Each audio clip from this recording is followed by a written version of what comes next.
This Cookout 400 DFS Picks edition of the NASCAR Gambling Podcast here on the Sports Gambling Podcast Network is brought to you by Underdog. Get up to a $1,000 deposit match when you sign up at UnderdogFantasy.com. Promo code RACESGPN. Driver, start your engine!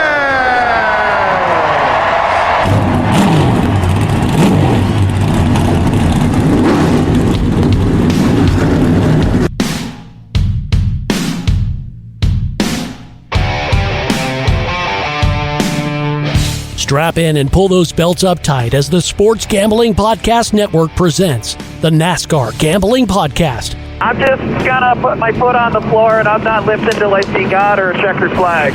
My man. With all the news and the best bets for your NASCAR weekend. We want to thank you tonight for these mighty machines that you brought before us. Thank you for the Dodges and the Toyotas. Thank you for the Fords. Lord, I want to thank you for my smoking hot wife tonight, Lisa.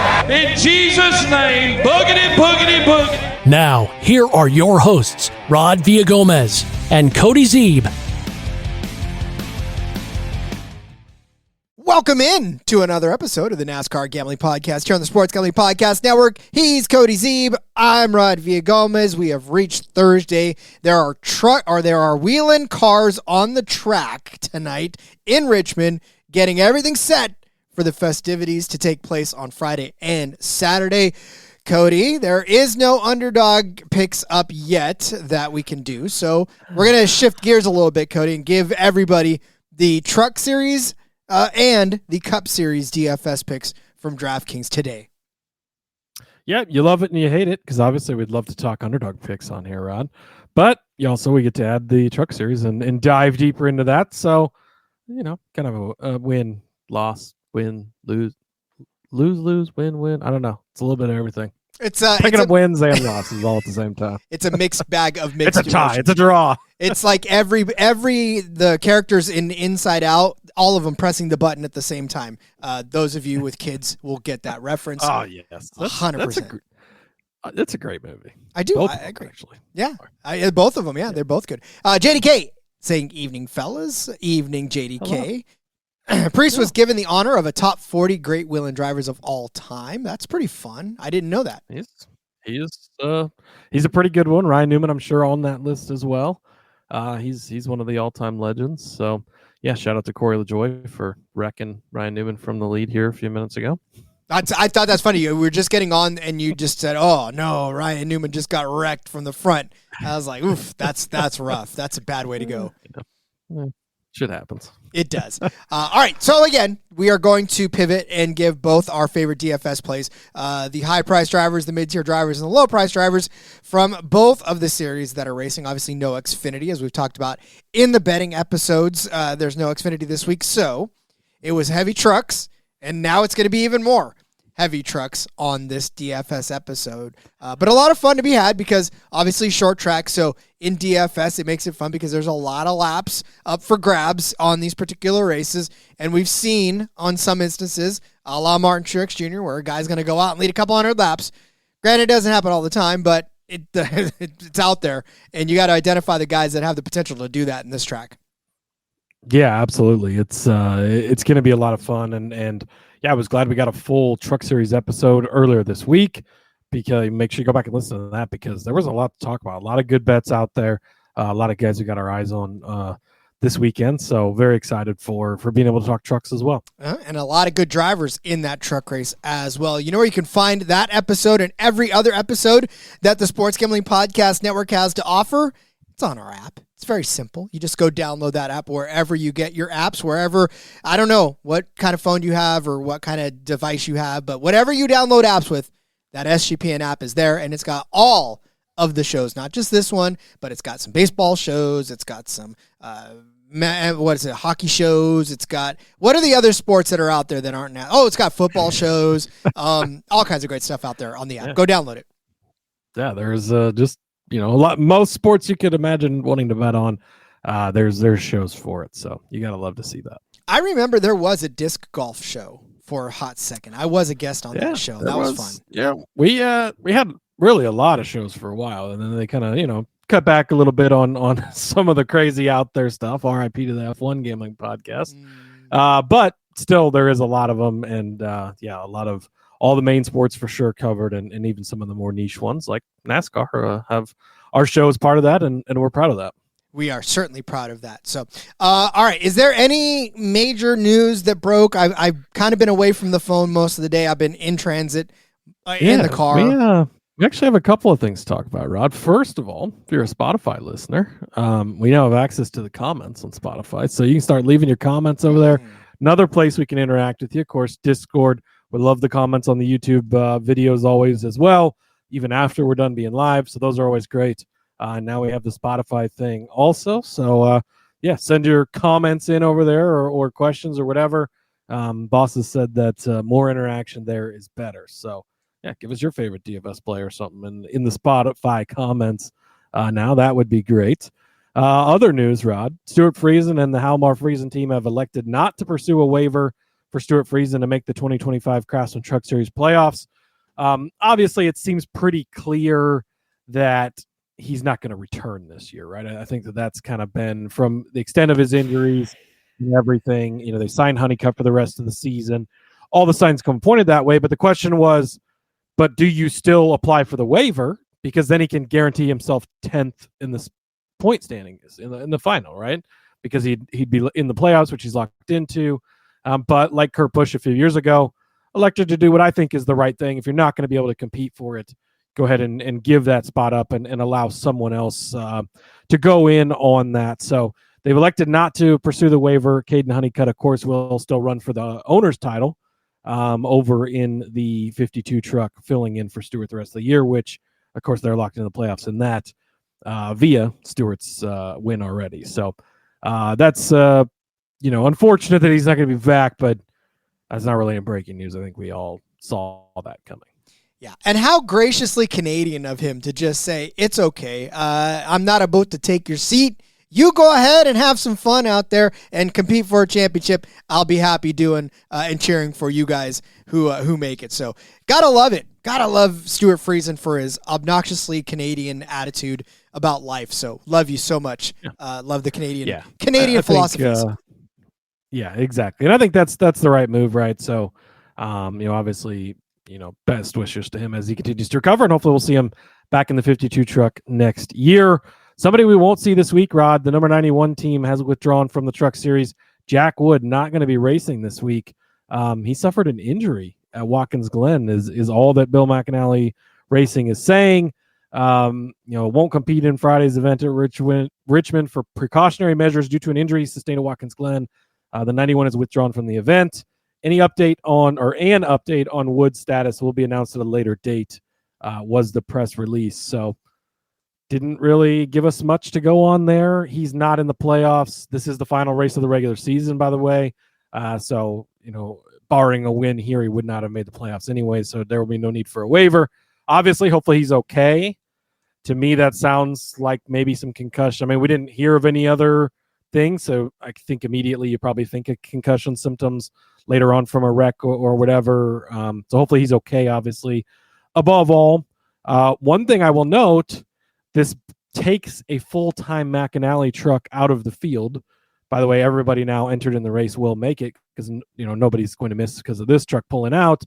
But Christian Eckes is in a McAnally Racing team. So do they maybe pull some of the regular guys from that over to there, right? Not that Wood has the greatest team of all time, but getting those guys that are regular, that could potentially be help for Eckes. So, obviously Jack Wood and his injury and recover from that is the most important thing, but this could also lead to possibly that, is a deal there. So I think that was kind of the bulk. Oh, the one other thing, Jordan Bianchi over at The Athletic, we've talked about a million times, when he reports something, it generally, has plenty of truth to it. So he's reporting that NASCAR is considering moving the All-Star race to Dover. That opens up a lot of questions. Dover does not have lights, Rod. The All-Star race traditionally run at night. So, we did the Underglow a few years ago. Maybe they'll just slap headlights on those bad boys. But probably not going to be the case, right? Does that mean Dover loses its Cup date and is just the host of the All-Star race? is this a second date? Is this something I think that they should do is run an all-star race on like a Wednesday, then have your Cup weekend that weekend. But I don't know if that's really in consideration or whatever. But the other thing, if North Wilkesboro is not hosting the all-star race, they're likely hosting a Cup Series points event, right? So interesting there. And that's just, they're considering it. I think NASCAR might use Bianchi at times to gauge fan reaction on some things, right? Hey, why don't you put out a story that we're considering this and let's see what people think about it. I think that's a possible piece of, something that happens, but that is out there, and he reported that over at The Athletic today. So interesting, as they continue to, we should be getting close to a schedule release here soon. So, putting all those final pieces in. Yeah. As to the Jack Wood thing, I remember he got into an accident, but I didn't realize the lick was that hard. Like I remember him getting wrecked. That's the thing though, Rod. Like it's always the ones that don't look like Connor Zilic falls and smacks his head in victory lane, doesn't have a concussion. Like, and that's just, think of all the bad wrecks Dale Earnhardt Sr. had in his life. And then that was the one that it's always the ones, I don't know. And that seems like the thing in football a lot too. It's like, oh, that didn't look that bad. Oh, he's out for the season. It's like, man, sometimes the worst looking accidents or wrecks aren't always the ones with the most damage, I guess. Yeah, no, and I get it, and good on him to take the time off to get healed up and all that other good stuff. So, although as far as Jordan Bianchi's concerned, what's funny is that the whole room, when you're in the press room, the whole room just stops and quiets down when Bianchi asks a question. It's amazing how much respect he gets in that press room. Between him and Pockrass, obviously, and Jeff Gluck, but those are like the three main reporters for NASCAR media, and they all hold a lot of weight. I mean, it's the same thing when Bob's around. Like he walks up and everybody kind of just turns and looks like, oh, what's Bob going to do? Because he's obviously, he's the one who relays the stuff to the fans the most with his X account and stuff like that. But Bianchi's, he's the, the Woj bomb, the Adam Schefter of NASCAR. He's the one always breaking the stories and the big news, and he's very, very good at what he does. He is indeed, which is why it's always a joy to be in there with him. All right, well then, since we are no Adam Schefter, we are Adam Schefter less, or even Jordan Bianchi, we are not. It's time to start laying out some of our DFS plays for the truck race and the Cup Series race at this weekend. So let's get to that. But before we do, we want to tell you all about my friends over at, hang tight, MyBookie. I'll get there. I don't know if it's my computer or if it's what's going on, but I can't click on buttons fast enough, I guess. We're brought to you by MyBookie.ag. MyBookie is your place to bet on every sport, including the MLB, WNBA, golf, and of course, football futures. MyBookie accepts customers from a ton of locations. There's easy deposit, lightning fast payout using cryptocurrency, e-soccer. Digging deep into MyBookie right now. How about the USA and Denmark? USA is actually plus 109 to win their game over Denmark. I like that. Let's take that and run with it. And then just don't look back. Have some fun with yourselves. Go click on that esports tab and find your favorite play there as well. Head to mybookie.ag, promo code SGPN for a 100% deposit match up to $1,000. Terms and conditions apply. That's mybookie.ag, promo code SGPN. Rhythm's power trends are now called smart signals. Rhythm continues to crush it with smart signals. It's essentially the best of the best of what their house model has to offer. Their AI detected patterns where Rhythm's model has consistently won and has a high ROI. Think a strikeout prop that wins 59% of the time when the line and probability hit a certain range. Smart signals are updated daily and exclusive to Rhythm. No touts, no noise, just clean data-backed bets. MLB Smart Signals, well, they're crushing it. Mike Trout and Giancarlo Stanton are combined 14-0 on Smart Signals, recommending their unders. And then WNBA Smart Signals, 97-65 in July, with a 15.64% ROI. These are so good that Scott and Adam literally rebooted off of one of their bookie accounts for winning too much. So go download the Rhythm app right now. Check out Smart Signals. Start betting smarter. You know that we are going to be. I gave you Alicia Gray last time, points and rebounds. Well, let's go back to the well. How about assists? It looks like Rhythm here is predicting 2.5 assists. The line is set at 3.5. So what does that tell you? she got a 50% hit rate on the lower, which means probably should take the lower on that one. The smart signals are leading you toward the under, so take that as well. And when you get your 7-day free trial today, you go to sportsgamblingpodcast.com/rhythm. Pick that up, sportsgamblingpodcast.com/rhythm. E-soccer, Cody. E-soccer. That's certainly something, Rob. It Shout is. out to the Experts Suck sports betting podcast. In the chat says made it in. Blaney has to be in my lineup, right? In your lineup, maybe. Sure. We'll talk more about Blaney, or we won't talk more about Blaney. I don't think we're going to talk about Blaney. He's not in our lineup, so I'll give you that. So Kylie checking in. Got some bets, and I like all of them. Elliott top 10 minus 125. That's a hell of a good number. Briscoe top manufacturer plus 700. I gave that out on the show plus 550. So seeing 700, that's great. Hamlin top 5. Love it. I think I gave him out top 3. So yeah, I'm all in, and we'll have some more thoughts on him when we get to the Cup Series side of thing, Rod.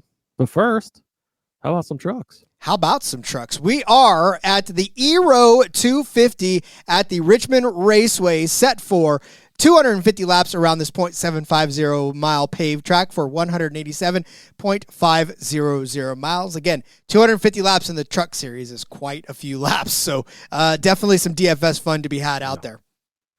Yeah, this is a ton of laps. So, you're going to have to get your laps leaders here. You're going to have to get your fastest laps, because they're going to add up a lot. A lot of these truck races, we don't have a ton of laps in, but we get to these short tracks, and the laps add up extremely fast. So I've not decided, Rod, if I like Eero as the sponsor here. We talked a little bit about them yesterday on the truck betting episode. I'm undecided if I like the lowercase letters all across your company name. It's different, and I think it sort of looks cool. But then I'm always like, God, it looks fun. Like I was looking at the YouTube titles and stuff, and it's all lowercase. It's like, I don't know if I like that as somebody that's used to titling things with capital letters, right? Throwing me off. There are some places that are capitalizing it, but you know me, I am a stickler for trying to keep things as close as possible. DraftKings agrees. Yep. They've got it in here as the lowercase EERO, and that's how they do it. So Eero 250, Rod, I am going to kick it off with a non-truck regular. Stepping down, he's actually, Corey Heim, top of the board, 12,500 for a guy that's not been super great on short tracks. Interesting, but a lot of people are going to shove him in the lineup because, well, he averages 64.6 points per race. But we're not going to. We're going to go a little bit cheaper for our high price guys. And I'm going to start with Christian Eckes, $9,800, making his first start this year in the trucks. We just talked about a minute ago, he's going to be racing for McAnally Hilgeman. And in an additional truck there in the 16 truck. No Truck Series stats to look at this year. It's a mixed bag in Xfinity, as we talked about yesterday. The Colleague cars are the Colleague cars sometimes, but in the Truck Series with this same team last year, one finish outside of the top 10 in the entire full-time season. And he was really good throughout the year, but he was really good specifically on the short tracks. He ended the season with a third-place finish at Phoenix, so that was a great run. At Martinsville, he led 133 laps in one race, winning the race, 187 laps, winning the other one. Bristol, he scored a fourth-place finish there. IRP, he led 73 laps and scored a second-place finish. Milwaukee Mile, he led 71 laps, scoring a third-place finish. At Nashville, he led every single lap on the race. That's a little bit of a bigger track, but still leading every single lap of a truck race last year, again, in a Corey Heim field. Impressive. He led 62 laps at North Wilkesboro. All of these short tracks we went to, he led laps. The first Bristol race, 144 laps led, starting on the pole, winning the race at the end of the day. That's a look at all the short tracks last year. So really, Phoenix to end the year, he didn't get any laps led there. But that was one of only two races on the entire season where he didn't lead some laps. And the ones where he did lead a lot of laps, all short tracks, right? He had, did he actually? I mean, yeah, actually they were all, I guess Nashville, the one little bit of a bigger track that he led that a decent amount, 37, I guess, like a Charlotte, but where he led a lot of laps, it was all short tracks, a lot of points racked up there. I think people aren't going to be quite sure, as they put in their lineups, like Christian Eckes, what truck is he in? Do they even look like he doesn't have any data next to his name because he hasn't made any starts, no fantasy points per race, all that stuff. So I think people are going to overlook him. And you got Heim at the top, you got Riggs, you got Majeski, all these guys at the top of the board. But I think that Christian Eckes could be a pretty strong weapon in the Truck Series here at $9,800. He's always a strong weapon on the Truck Series, though, and like you said, he was one of those guys that was consistently fighting for a top finish, and I don't think that's going to slow down after a year of being away. I mean, it's like when Carson Hocevar comes back to the trucks. Like, you expect him to dominate the Truck Series because he was so good. I think that that's a good comparison, right? It's even like a Cup guy coming back down to Xfinity.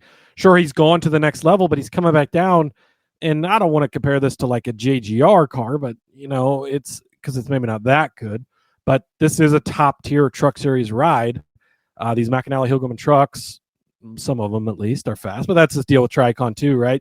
You got your top tier trucks in there, and you got your lower tier drivers and trucks. But this is a good truck with a great driver. I really, really love Christian Eckes this week, and I'm very glad we get to see him come back. And I'm extremely glad it's on a short track where he's really been very strong in the last couple of years. Agreed. All across the board. All right, my driver, I talked about him yesterday, and I'm going to talk about him again today because you can't really talk about Richmond without talking about Grant Enfinger in the Truck Series. Just so damn good on this track. Every one of his 5 starts have all been top 5 finishes. 3 of those have been top 5s, and one of those was a win. How good is he? His average finish, 5.2 over his 5 starts. 98 laps he led in the 2024 race before that 4th place finish, but still a damn good day for you. 71 laps he led in 2021, and then in 2020 he only led 18. Damn, how horrible. But he won the race, so he got the max amount of points that he can get you in that instance right there. But yeah, Grant Enfinger on this track, 1st, 8th, 4th, 9th, 4th.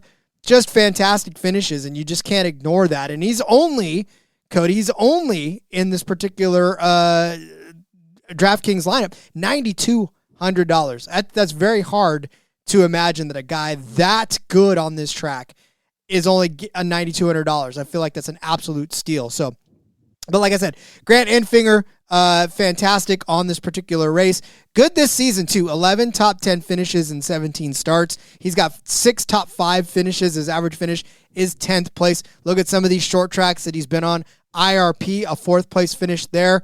Go all the way back up to Rockingham, where he had a 5th place finish there as well. Martinsville, bad day, 29th. You can kind of toss that out. Bristol, actually not a bad day there either. He started 24th and finished 12th, which is great for DFS purposes. So you like that. Rockingham started 19th, ended up finishing in 5th. So nice, solid runs on these short tracks. And his overall fantasy points per race, 39 on the season. So at $9,000, just over $9,000, if you're getting close to 40 points out of Grant Enfinger, I think you're definitely going to take it, especially given the fact that there are a lot of people that are going to be chasing after the Heims of the world because, that they see Heim win all the time. But we told you in the betting episode earlier that this is not necessarily the track to take Heim.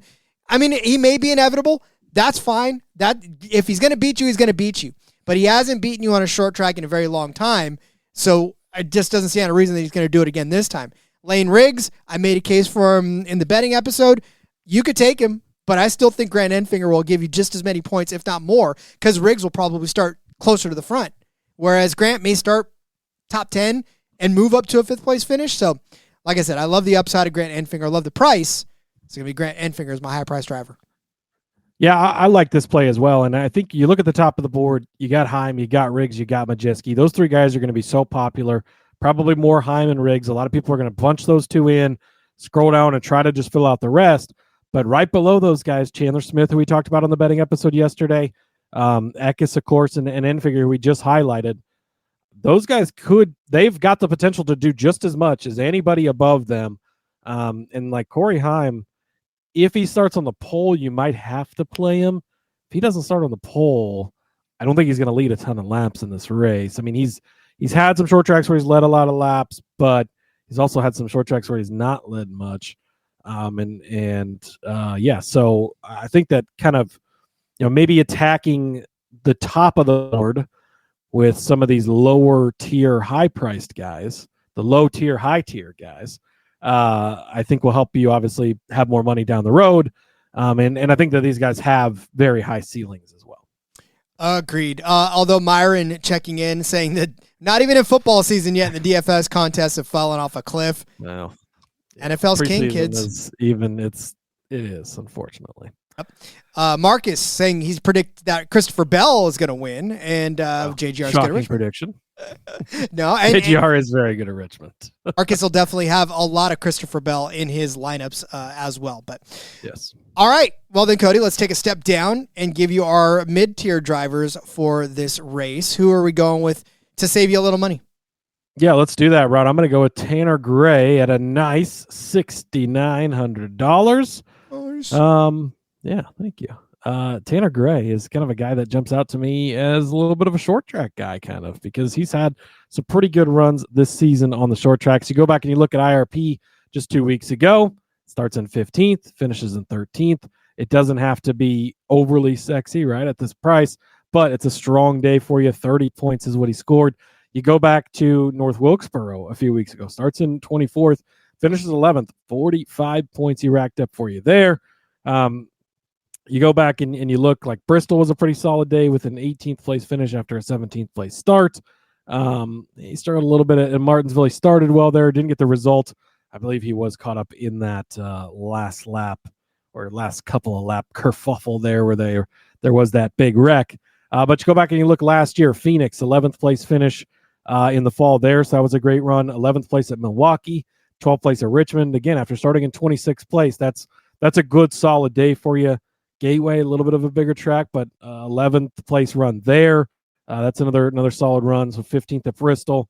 Looking pretty good on the shorter tracks for Tanner Gray over the last couple of seasons. At only $6,900, I think that he's a guy that's in this mid-tier range. Again, kind of can save you some money, and we'll talk about it when we get to the low-priced guys. But it's rough down there, Rod, is what I'm going to say. Oh, it is highly, highly rough down there. I feel like it's rough in the middle, too, as far as kind of trying to pick somebody that you think is going to do well. Well, I think that's why maybe like an Eckes Enfinger type at the top, it opens up. If you play Eckes Enfinger and Gray, you've got an average of $8,000 left to spend per driver. That opens up so many more options just above. I mean, gosh, just like building on the fly here. Like if you throw in a Daniel Hemrick at $9,000, you still have $7,500. You don't even have to dip down to the gross stuff at the bottom. We'll talk about that in a second, but it's gross down there this week. It is. However, I do like my mid-tier driver to be that, like you said, you had like $8,000 per. Well, $7,400 will get you Gio Ruggiero. Here's the thing about the 17. It's hard from a betting aspect because we know that he can be good, right? We know he can finish second at Daytona. We know that he can finish fourth at Kansas or seventh at North Wilkesboro. But then we also know that he can finish like 31st at Texas after crashing out, 25th at IRP, 29th at Homestead, 15th at some of these not all that impressive finishes. However, his average finish this year is 12.9, and just so you know, he has the 9th best fantasy points per race average in the entire truck series right now. And, of course, that is also leaving out guys like Corey LaJoie, who has only made one start. And then, that's it. So, or not. Yeah, he's only got one start, right? Corey LaJoie only in the one. Just one start. One race. But Gio Ruggiero, 9th best, or actually the 8th best then, of all active truck drivers in the field.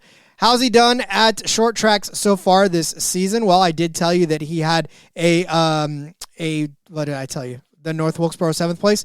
Well, then he had a 12th place finish at Martinsville, a 10th place finish at Bristol, a 10th place finish at Rockingham. IRP, like I said, a bad day there, 25th. But he did have a 3rd place finish at Watkins Glen, which I know is a road course race, but still, and a 3rd place at Lime Rock. A couple of good road course finishes for him in there. But yeah, again, on these short tracks, he's actually done pretty well for himself. And in Nashville, not a short track, but definitely a track that you can talk about. 13th place there, 11th at Pocono. Good finishes for Gio, right? We know that he should have good finishes each and every week. He's got 7 top 10 finishes in 17 starts, 4 top 5s overall. And I just think at $75 or $7,400, he is definitely worth the price of admission, given that he's probably going to get you somewhere around 30 points as he's done all season long. And like I said, I don't know that you can find much better in that mid-range for what you're kind of putting out there, because everybody else in the middle has such a wide range of outcomes, where Gio, 8th to 15th is where I feel like he's going to slot in and probably start somewhere in that vicinity. So he'll get you good, solid finishing position points, and he's probably not going to lose you a ton because of where he's starting and where he's finishing. So give me Gio Ruggiero. $7,400 is my mid-tier driver. I can already hear the Discord chat approving of this pick, Rod.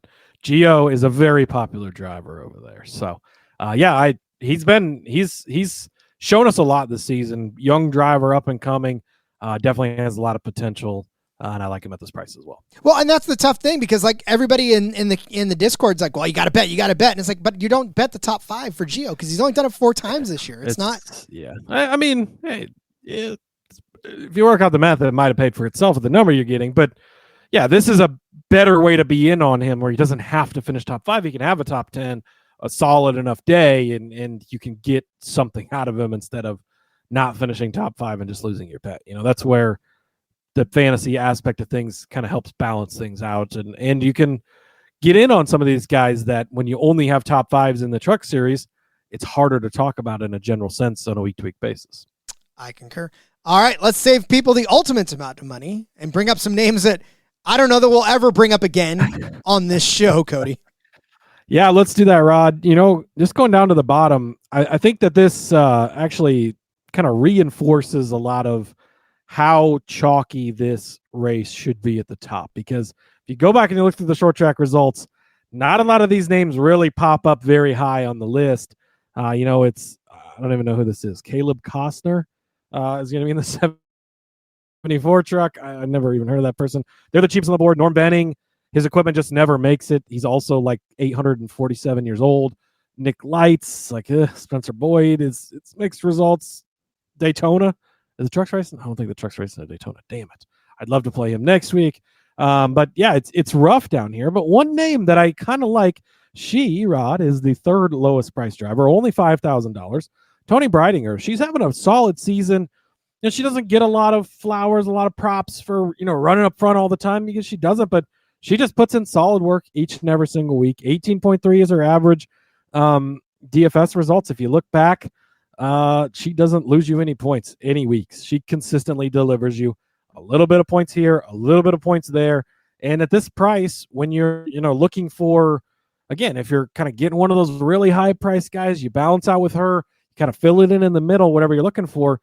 You don't need a ton. IRP a couple of weeks ago, she started in 28th, finished in 27th. Then really, that's her results every week. Last week, she started in 28th, finished in 29th. The week before, 28th to 29th, 29th to 22nd, 27th to 22nd, 30th to 30th. Like, she starts and finishes very close to the same spots, which is perfectly fine. We don't mind that at all. That's how you get a few points and you don't lose them. So, like to see that. If you go back to North Wilkesboro, she had 21 points there, started, Rod, 21st. Guess where she finished? 21st. She is just really fucking consistent for you. So yeah, I love to see it. Martinsville started in 25th, finished in 24th. Like, this is what you want from her. That's really all we have to look at for short tracks. She didn't make any short track starts in her couple starts last year. So nothing else to look back on, but it's been just every week, not even looking at the tracks, 12, 16, 12, 27, decent race, 25, 12, 7, 21, 26, 20, 11, 34, 20, 19, 17, 27. Like, it's just kind of consistency from her. And in this type of race where there's not a lot of great selections down at the bottom here, and you're kind of just throwing some darts, why not pick a driver who consistently just delivers you good results? She's not out there trying to win. She's not trying to top 5 it. She's going out there to run her race. Let's finish around where we start, maybe a couple of spots better. That is beautiful for the 3rd cheapest price driver on the slate. So yeah, I love some Tony Breidinger this week at $5,000. And again, saves you a ton of money, helps you stuff in the more expensive people at the top. Yeah, and I was just about to make that point too. It's like, if you're going to go hunting at the top, you need somebody that can just not lose you points, and that's a lot of salary relief when if you could squeeze in a 5,000, and again, if Riggs and Heim hit and they're the bottom is going to make the difference. So don't scroll all the way to the bottom and pick this guy I've not heard of. Maybe he'll be fine. I don't know. I don't even know what truck he's in, but get somebody that can deliver you a little bit of points and spend that extra $200. That could be the entire difference in how you cash in DFS this week.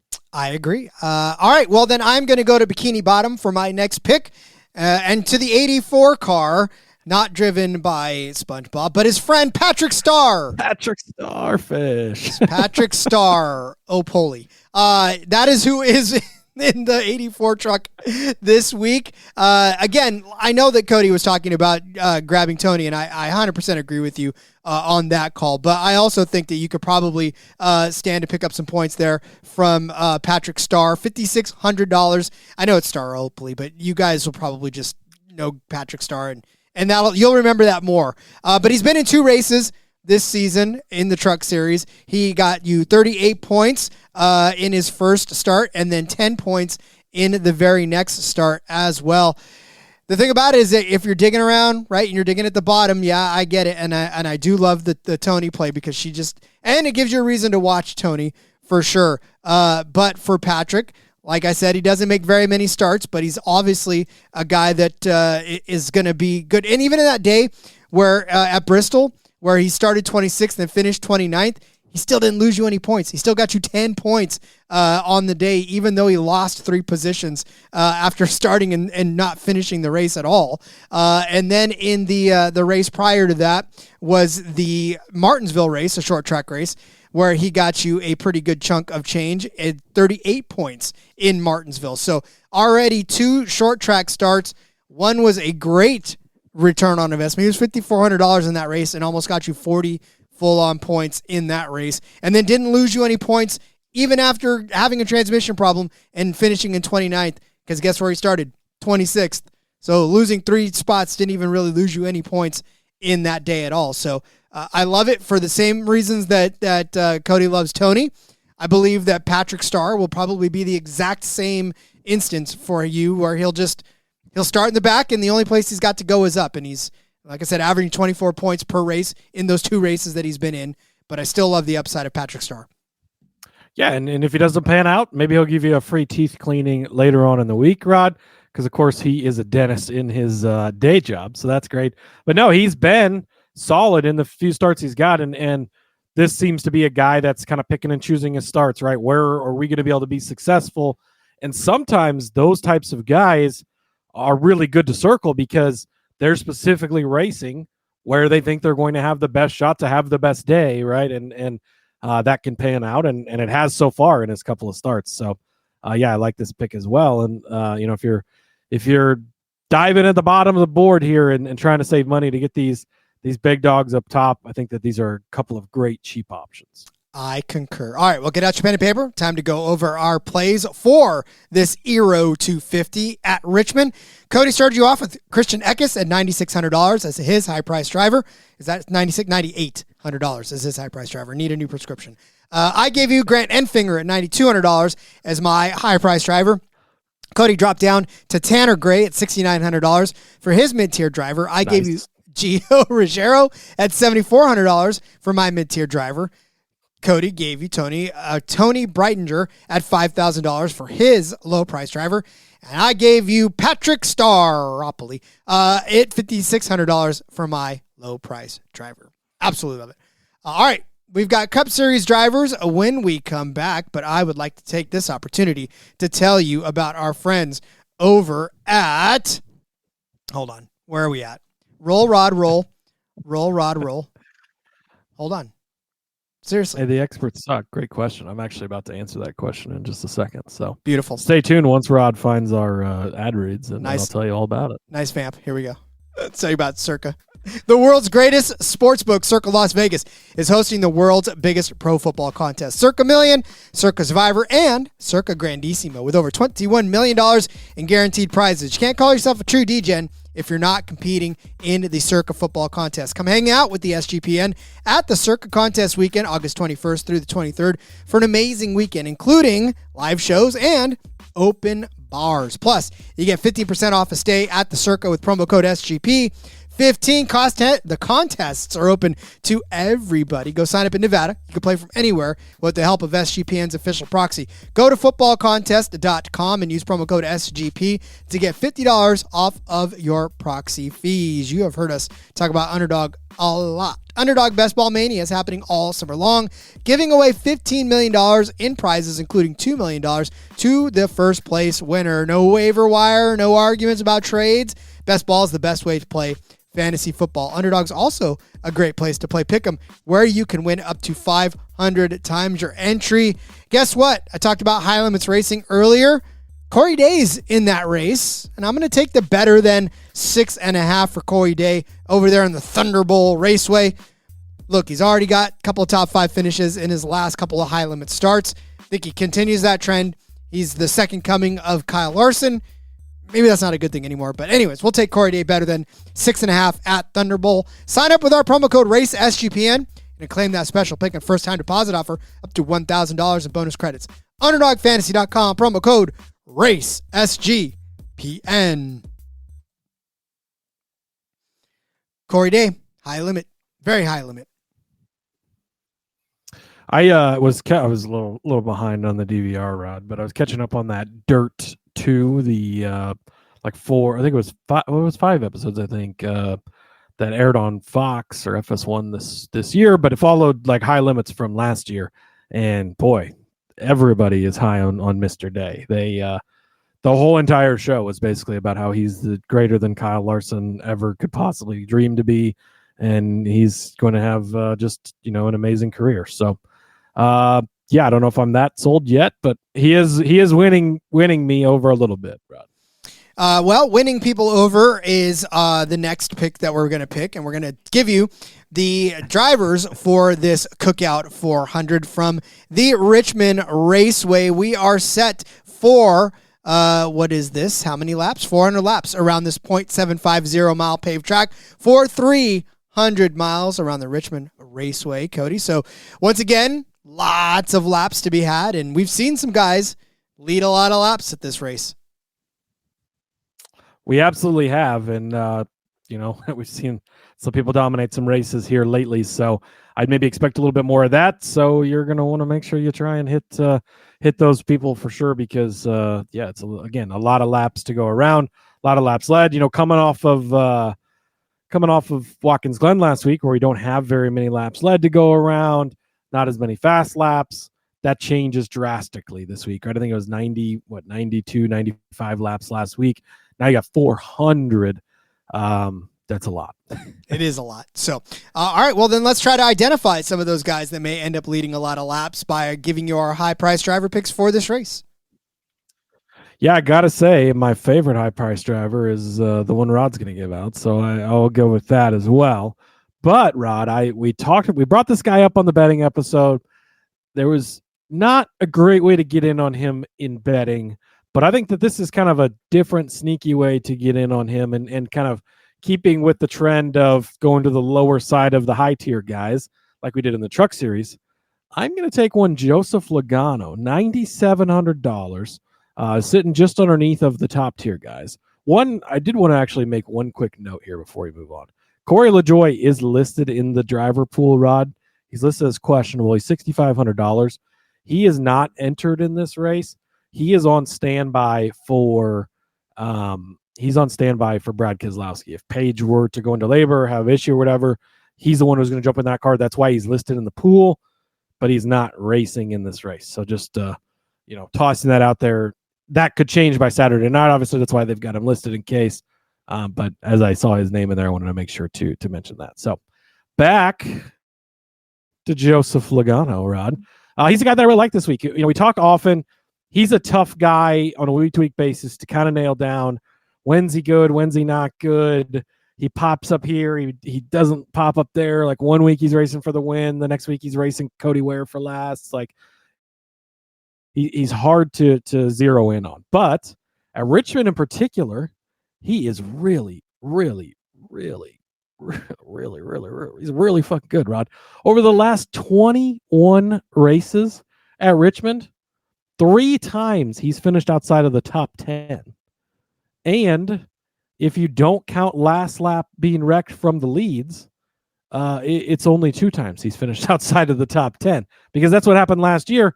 And so, yeah, a lot of that obviously is in the old car, but in the new car, he has been lights out at Richmond. It has been insane how good he's been. You go back to 2022. So they're only going here once this year, but it's been twice the 3 previous years. So we have 6 races to look at. The first race here in April of 22, not very good, 17th. That's kind of an outlier race. He starts 11th, 8th and 4th in the stage, just like had an okay day, but didn't finish well. But then you come back here in the fall, he led 222 laps in August of 2022, Rod. He finished in 6th place that day, but led a ton of laps, scored you a lot of points, obviously. Come back here in the spring of 2023, starts 18th, finishes 7th. That's a great day. The fall of 2023, he starts 23rd, finishes 4th. So don't count him out if he doesn't start well. He's able to make his way through this. But starts in 23rd, finishes in 4th. Came back here last spring, starts in 10th, finishes 2nd. Then they came here in the fall last year. Roddy started in 9th, led 2 laps, was leading on the last lap. Of course, Austin Dillon wrecked him, as they're coming to the line before he wrecked Denny Hamlin. And he ends up with a 19th place finish, but heavy asterisk there because obviously he was running well there. So the last 5 of 6 starts here in the next gen race, 6th, 7th, 4th, 2nd, leading on the last lap. That's pretty fucking damn good for Joey Logano. For a guy that is hard for us to pinpoint when he's good or when he's not, he's outlier really good on this track in particular compared to a lot of other places. So, what can we look back on this year? What's he done? Because, again, some of the results, Indianapolis 32nd, have not been overly great, right? But Iowa a couple weeks ago, very comp track to this. Starts at 14th, finishes in 9th place, so a solid day. Laps led, he did lead 222 a couple of years ago. He's probably not going to lead you a ton of laps, but he is capable of doing so. Short track, by the way, at the All-Star race, he led 139 laps at North Wilkesboro earlier this year. Got the track position on the short track, able to hold it once he gets it. But if you go back, Dover was even an okay day with a 14th place finish for him. And then going back to look, Phoenix 13th place, but you look at how they've run at Phoenix the last couple of years. The short tracks and Penske have done really well. So the experts suck to your Blaney point earlier. Penske's been the dominant, well, not the dominant team, but a very good team on the short, flatter tracks for sure. So, yeah, I think this is a good way to get in on Joey Logano. I think it was hard to find a way on the betting market because they did kind of adjust on him, but he's really great at Richmond in particular, Rob. Yeah, and I agree. And I put him up on the thumbnail of yesterday or 2 days ago's episode because I was expecting us to talk about him as well. And I was like, wow, we couldn't get in on him. So I can't really put him on this one. Maybe I will. I don't know. We'll maybe highlight him, but maybe I'll put a truck driver on there. Who knows? But yeah, I agree with you because Joey Logano's a guy you don't want to miss out because he's going to have a good day. So you got to figure out where to get him. If the underdog projection is right, then I think we need to also look at that as well and maybe take the better then on whatever they give us. I'll be very interested. And I have a $5 basically on us credit, Rod. It's like good for like 3 or 4 more hours. So I keep refreshing the tab, hoping for those racing projections to drop so I can use that $5 free credit. But the experts suck as well, talking in crap. I forgot about Brad K's wife being preggers. We took him top 10. I wouldn't be too worried about that. First of all, unless there's a problem, I don't think they're taking him. I don't think he's not racing in this race. It's as fast and good as he was at Iowa with his chance to make the playoffs quickly dwindling, 2 races left. He's got 14 kids already. If he misses the birth of this one, I mean, not that any one's less important than the other, but he might get a pass on this one. If he doesn't start the race, your bet will be voided. If he does start the race, you're gonna have to rely on Corey LaJoie to get you a top 10 because if a driver gets in during the race, it's scored as the driver started the race. So you might be fucked there, but I'm not overly worried about that. And hey, maybe Corey pulls it off, Rob. That would be stacking a lot of pennies, especially for his man, Brad Keselowski. All right. So and Kylie Joey likes Logano top manufacturer. That is probably the best way to get in on a Joey bet if you want to. I like Brad in that market a lot, but that might be a good way to look at Joey also. Indeed. Kylie also tossing out Denny. I'm tossing out Denny. Denny Hamlin, $11,000. Again, it's people are, don't got to tell me to play the top guy on the list. Yeah, but some people don't like to do that because they like to be far too contrarian, and sometimes that gets you into trouble. This is not a time to be contrarian with Denny Hamlin. Denny Hamlin on this track just essentially owns this track, all right? Let me read you his finishes over just up until 2021, okay? And stop me if one of them really makes you mad. Well, one of them will make you mad, but that's all right. A second place in the fall of last year, he won the spring. Second place in the fall of last year, 20th in the spring. Okay, that one, you're like shaking your fist. But he led 71 laps in that one. Fourth place in the fall of 2022, he won in the spring of 2022. Second place in the fall of 2021, second place in the spring of 2021. 12th place in 2020 in the fall race, third in the spring. 5th, 16th, 3rd, 5th, 3rd, 1st, 6th, 6th. Denny Hamlin, man, is just nothing that you hate about him on this track. There are, 36 starts in his career.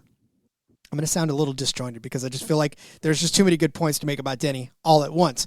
36 starts for Denny Hamlin. 24 top 10 finishes. That's 66.7% of his races he's finishing inside of the top 10 on this track. 20 of those have been top 5 finishes. That's over half, 55.6%. And then 5 wins, 13% of the races that he started on this track, he has won. His average start is 9. His average finish is 8.1. But get this, 2,367 laps led around this track. Who has the next best average or next best total in that? Martin Truex Jr. with 1,587. He has almost lapped the field on laps led on this track. Now, I told you that he led 70 or 71 in that time when he finished 20. Well, last year in the spring, or in the fall rather, when he finished second, 124 laps he led. 17, 20, 71, 22, 5, 197, 207, right? Denny Hamlin is going to lead this race, and he's going to lead quite a few laps around this race, and he's going to finish somewhere inside of the top 3. Probably top 4, probably mostly top 3. So the finish is already, I don't even got to tell you about the rest of the season that he's done. This track alone, you do not want to miss out. He's the highest priced guy on the slate. I understand it, but that's going to make some people go, well, I'm going to be too smart, and I'm going to outthink myself, and I'm not going to play Denny Hamlin because everybody else is going to play Denny Hamlin, but everybody else is going to get all the points from Denny Hamlin, and you won't. So don't miss those points.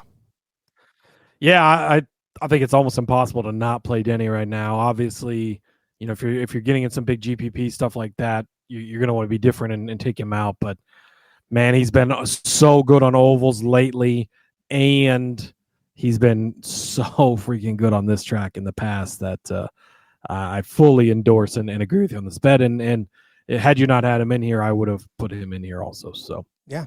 I mean, look, thanks for making me have to go a different direction. You're welcome. You're welcome. He got 86.85 points in the in last race he was at. The one before that, 69.15. Before that, 59.7. Nice. I know, I just that. The only bad one was the one where he finished 20th, but he still got you 40 points in that race. So, yeah, you can't hate effort like that. Still 40 points after finishing as badly as he did.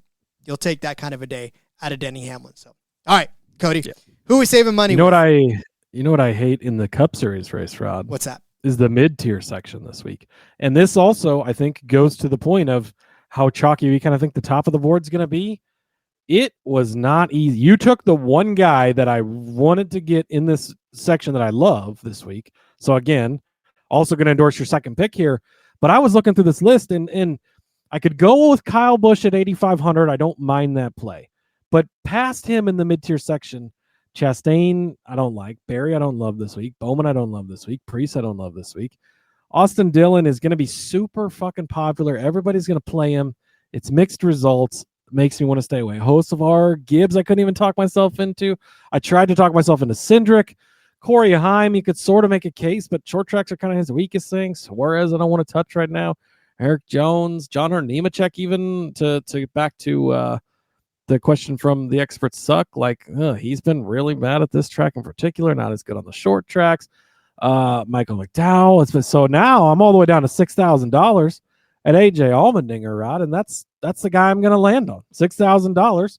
And I couldn't go any lower because then I'd be going past my low tier guy if I went any lower than this. So AJ Allmendinger, a guy I'm going to bring up. I tried to talk you out of the top 10 last week. He's not a road course guy anymore. He's just a solid cup guy these days, Rod. And how solid is he? Well, 4 of the last 5 times he's been here, he finished exactly in 27th place. So if you could bet the exact finishing position for AJ Allmendinger to be 27th, I'd probably do that. But, it's been 4 starts here in the next gen era. 3 of them 27th place finishes. Actually, those are his 3. Those are all 3 starts in the next gen era. He's only made 3 starts here, and they've all been exactly 27th place finishes. So I guess that's where you can expect him to be. That's a fine enough finishing position. I mean, I'm not like sitting here pounding the table for AJ Allmendinger this week. I think he's going to be solid enough for you. And I've seen some stuff on short tracks that I like this year. Iowa a couple of weeks ago. He started in 9th. That kind of hurt him a little bit. You don't want him to start that well. But finished 18th, 17 points. Again, like a good enough day, I guess, if you will. But then looking back at his other results, again, road courses have not been super great to him. But Bristol, 9th place finish, like that kind of jumps off the board. Okay, pretty decent day. Phoenix, 22nd. Again, like it's good enough that you can manage it. And the other thing too is like there's not a lot of really bad finishes here. Now Dover did get caught up in a wreck, had a DNF there. Kansas got caught up in a wreck, and Texas. But outside of that, he's kind of just in the teens to early 20s each and every week, like 11th, 18th, 23rd. 37th in there, but 18th, 6, 12, 21, 13, 17, 20, 38. Some outliers, but 4, 24, 9, 18, 23, 7, 8, 22. Like you're pretty much getting decent weeks from AJ Allmendinger, I guess. And that's what I'm trying to say is you're going to need to load up top, probably play your guy here in the middle, and then go towards the bottom of the board with an AJ type of guy. Maybe some of these other cheap drivers we're going to bring up because the middle of this field at this track this week feels really weak to me, Rod. This is probably the longest I've had to look through a section to find a pick I wanted to play this week. Yeah, and it's got like so many guys in there I love to talk about, like Ty Gibbs, Austin Cindric, John Hunter Nemechek. I've given him out like 14 times on this podcast this year for DFS. Like, couldn't even touch any of these guys. I was like, oh, can I make a case for, like go down a little bit farther, like a Shane Van Gisbergen? I couldn't even do that. It's just, man, it's rough in this area. I almost wanted to make a case for Shane Van Gisbergen, but then I was like, nah, because I want to be a responsible adult. I don't want to be over here giving people some bad advice. Because everybody's going to look away from him this week, and you're like, but then you look, and he's not been good on short tracks. No. It's like, oh boy. Yeah, there's nothing that translates into being able to do. Tough sledding out there this week. It is tough sledding. Although the one I picked was one I'm definitely on because I talked about him on the betting episode the other day, and I'm going to talk about him here again. We just think that a lot of these drivers are going to perform exactly the same as we think they're going to perform. And so if they do that in the betting episode, stands a reason. And I know there's some people that don't listen to the betting episode. So you're hearing Bubba Wallace for the first time. Bubba Wallace comes in at $7,500 in this race. Dude's on a roll. 7th place at Dover, 1 at Indy, 6th at Iowa, 8th at Watkins Glen. I mean, that's a road course. That's a short track. That's a super monster 2.5 mile speedway type of a race, and that's a mile track. So he has been on an absolute tear lately, right? And then you go back and you look at some of the finishes that he's had this year on short tracks as well. 3rd place at Martinsville. That's a damn good day for that 23 team as well. 21st at Darlington and 19th at Bristol. I mean, yeah, you kind of hope that didn't happen, but then he started to go into a slide. Then he finished 6th at Nashville, 4th at Michigan. But again, lately, he's just been on an absolute tear. And what does that translate to as far as fantasy points is concerned? Well, 43 points last week, 55 the week before that, 59 the week before that at Indy, at the Brickyard, 55 the week before that. So solid 50-point performances, or very, very close to 50 points. Hard to get 50 points, really, if you don't win at Watkins Glen on a road course. But, yeah, I mean, it's something else for Bubba Wallace. Last year, right, he started 8th in the spring race here and finished in 4th place. So he's got a really good finish as well. DraftKings points too. That got him 45.35. That was the 10th most fantasy points on the race last year. 31.5 for Bubba in the spring race earlier that year. And then in 2023 in the fall race, Bubba Wallace got you, I just scrolled right past him, the 6th most points, so 57.5 points in that race. And then in the spring race of that year, 27.15. So pretty solid DFS outings for Bubba Wallace as well on this track. So I'm going to roll it back again, and $7,500 is a really good price for a guy who is just sitting outside of the top 10 as far as fantasy points per race, and really over the last few races have been one of the better ones. If he had some better finishes earlier in the season, he might be right up there with the other guys and the high-price guys, but I feel like he's mispriced this week, and given the run that he's on, and you know, the last couple of races at this track have been respectable enough for him to suggest giving him out at $7,500 for my mid-tier driver. Yeah, I absolutely love this play. You know, I echoed it when you talked about him on the betting episode, echoing it again here. Again, this was the easy pick in this mid-tier section, and since you already had it, that's where the struggle came from.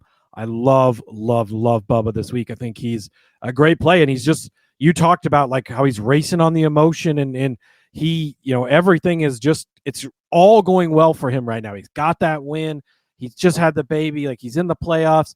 Everything except maybe the lawsuit his team has going on is going well for Bubba Wallace right now, and that's a train I want to be on. Oh, plus he's been pretty good here in the past. I think you add all those things together, and it makes him a great play. And you know, at a price of only 70, what is he? 7,500. Yeah, it's not that much for a guy that's been running as well as he's been doing lately.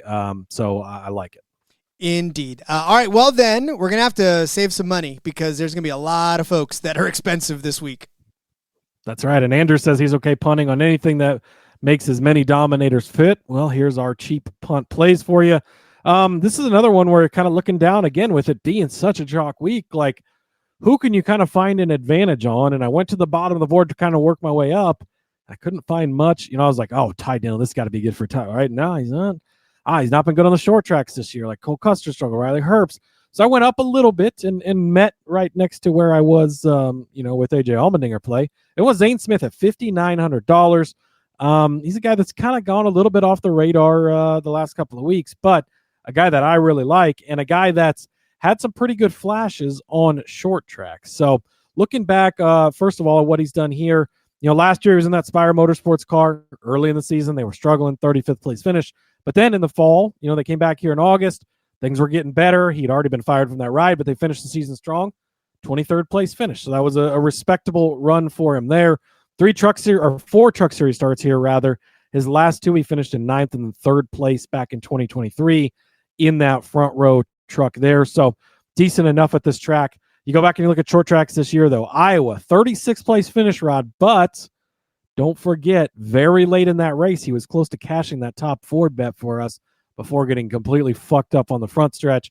So result not indicative of how they were running. They were running really good in that race, and that's what I'm kind of leaning in on and hoping to see. Go back to Martinsville, a shorter track earlier this season, 16th place finish there. Phoenix, a 9th place finish there. So a couple, again, we've not run a ton of short tracks here, but he looked good at Iowa. Again, results, you know, and if some people pop on there and they just click and they look back 2 weeks, Iowa, -8 points next, thank you, and move on, good, that's fine, right? We'll take that because he's been pretty solid. Going back to last year, again, Spire near the end of the year, but they were running good. Had that 23rd place run here. They went to Bristol where he finished in 16th place, so a good run at that one. Martinsville, 21st place, so some good short track stuff down the line after starting that season out just absolutely brutally. But Zane Smith, one of the guys that makes sense at the bottom of the board here for me at $5,900. And I feel like, too, if he actually starts mid-pack, this is such a great play because he does have the potential to go up and kind of charge through and a top 10. There's no, it's sad because you know that Zane Smith should be a top 10 contender each and every week. And it feels bad because he had that great run and we just sort of disappeared. And I think that he has the potential to get back there. He just needs to prove it. And I think this could be a good week to do it. And boy, to tell you, if you spend what you spend on him there and he gets you all those points, that is a great, great play at $5,900. So love it. Speaking of something else I love, no Xfinity this week, so Jesse Love gets the 33 car for Beard Motorsports this week again. This will be his fifth start in the Cup Series this season, and his starts have gone as follow. The Bristol race in earlier this season, he started 19th, finished 31st. Not a good day there, but Texas, he started 35th, crashed, and still finished in 31st, so that's not bad. That was the 62. And then, of course, in Kansas, started 32nd, finished 29th. And then Indy started 35th, finished in 24th. What does that mean as far as fantasy points? That's 29, 16, and 14. Love is $5,200 this week. If you give me 25 points, if you give me 20 points, if you give me anything, I'm going to be happy with Jesse Love. I want him to start poorly because I want nothing more than him to just be able to finish in the top 25 and get you pretty good points for starting outside of the top 30, and then finishing inside of the top 25. Look, Jesse Love is not going to contend for the win. He's not going to be a top 10 contender, especially in that 33. But he is capable of hanging with everybody and being able to put a nice, clean finish on, which we talked about in the Truck Series, right, with Tony. We talked about it with Patrick Starr, how these guys how mad do you think Patrick is that name came out? You should be leaning into, if your name's Patrick Staropoli, like everything, like if you he's a dentist, so I'd have like a SpongeBob themed dentistry. I'd be contacting Nickelodeon, whoever owns SpongeBob, be like, yo, we need to team up. Like, I'll be Patrick fucking Star for you. Like, I'd have the little Patrick logo next to my name on the thing. Like, you got to just embrace that, Rob. I know. I'd welcome all the kids, be like, "Oh, hello guys, I'm Patrick Starr. I'm your dentist today." Yeah, sorry, I did a lot of voices for kids. You got to lean into it. It's great. Yeah. But for Jesse Love, look, he's a lot like what we talked about with Patrick Starr, with Tony. It's just these kind of guys. You hope for a poor qualifying effort. That way, you get a good 25, maybe 26 points out of these guys, and you're just wanting him to be there at the end and get you points. So Jesse Love, $5,200. I just want to be there. Two thoughts on Love. He made that first career start at Bristol. Tough track to make a first career start, but his entire thing was just staying out of the way. Not like he was giving up spots. He was letting the leaders go, but like just wanted to complete all the laps, which is all fine and dandy, but minus 0.2 points there. So not a great day. The good finishes have all been on bigger tracks. But the other thing was, they said he ran that Bristol race, I think it was like 8 or 10 times prior to the race on iRacing. So dude's taking it pretty fucking seriously, putting in the work to run these Cup races with these chances he's getting. So that part of it I do like. The short track part, the condensed field where it's not spread out, he doesn't have room to work, scares me a little bit because I think he's going to be ultra conservative, but there are plenty of scenarios where that can work out in your favor as well. I will say that I am encouraged by the progression of his fantasy point totals, though. We got the 0, 14, 16, 29. All those numbers continue to go up. So the trend. He's due to just keep growing. The trend, my friends. Follow the trend line, and you will find yourself a good DFS play. All right, that'll do it for the Cup Series. Get out your pen and paper. We're going to go over our favorite DFS plays for the Cookout 400. Cody started you off with Joseph Logano at $9,700 as his high-price driver. I gave you Dennis Hamlin at $1,100 as my high-price driver. Cody gave you A.J. Allmendinger at $6,000 as his mid-tier driver. I said Bubba Wallace at $7,500 would be mine. Cody gave you Zane Smith at $5,900 as his low-price driver. I said I love me some love again at $5,200 for my low-price driver. There it is, Cody. There it is, Rod.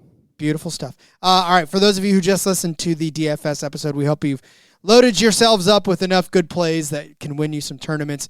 But as we always say, if you go back, listen to the betting episode, you'll hear angles on some other drivers that we talk about, and they could be good for DFS too if you like what we say about them. Absolutely. And Rod, it's been so much fun. How about we do a bonus episode tomorrow? You know what? Fine. Let's do it. Let's do a bonus episode tomorrow. And you know what, Cody? Let's actually bring on a guest tomorrow. You want to bring somebody onto the show? Sounds like a good idea to me. All right. Well, let's bring somebody onto the show. You'll have to tune in tomorrow to find out who that person is because, well, or just hang around. Maybe, I don't know. Do you want to tell him? I don't know. Do we?